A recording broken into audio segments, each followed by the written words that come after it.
बिस्मिल्लाहिर्रहमानिर्रहीम। अस्सलाम वालेकुम। A1 टीवी के साथ मैं हूं इरम शहजादी और मैं हूं अनम नकवी। सबसे पहले न्यूज़ हेडलाइंस।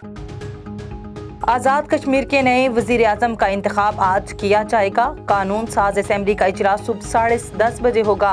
सरदार तनवीर इलियास हुक्मरान जमात तहरीक इंसाफ के उम्मीदवार। तनवीर इलियास का मुकाबला अपोजिशन के मुश्तरका उम्मीदवार चौधरी यासीन से होगा। 27 वोट लेने वाला कायदे ईवान मुंतखब होगा।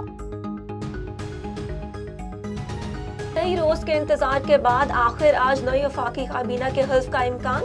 वजीर आजम ने कलमदान फाइनल करने के लिए इत्तेहादियों से मुशावरत कर ली। मौलाना फजलुर रहमान ने फौरी इलेक्शन कराने का मुतालबा कर दिया। जमीयत उलमाए इस्लाम के सरबराह ने गुफ्तगू करते हुए कहा, नई हुकूमत ज़्यादा से ज़्यादा 1 साल के लिए बनी है।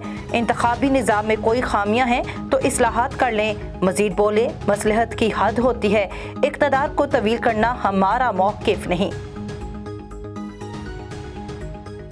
गवर्नर पंजाब का इनकार, वजीर आला का हल्फ ताखीर का शिकार। गवर्नर पंजाब उमर सरफराज ने वजीर आला हमजा शहबाज का इंतखाब मुतनाज़ करार दे दिया। वफाकी हुकूमत ने गवर्नर पंजाब को हटाने की समरी सदर को भेज दी। कौमी असम्बली से मुस्ताफ़ी PTI ने हंगू का ज़िमनी इलेक्शन जीत लिया। AN 33 में ख़याल ज़मान के इंतखाब से खाली नशिस्त पर नदीम ख़याल कामयाब।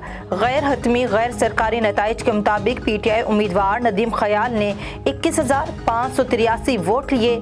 JUI के उबैदुल्ला ने 17,153 वोट लेकर दूसरा नंबर। ANP का उम्मीदवार तीसरे नंबर पर रहा। वजीर आजम आज इस्लामाबाद में मेट्रो बस तोसी मंसूबे का इफ्तिताह करेंगे। रावलपिंडी इस्लामाबाद मेट्रो बस तोसी मंसूबे पर 16 अरब का खर्च आ चुका। PTI हुकूमत की अदम दिलचस्पी से मंसूबे 4 साल तक लटका रहा। शहबाज शरीफ की हिदायत पर CDA ने खटाई में बड़े मंसूबे को 1 हफ्ते में मुकम्मल कराया। तहरीक इंसाफ के बरतानिया और अमरीका में एहतजाजी मुजाहिरे। अमरीका में वाइट हाउस के बाहर एहतजाज, मौजूदा हुकूमत के खिलाफ नारेबाजी।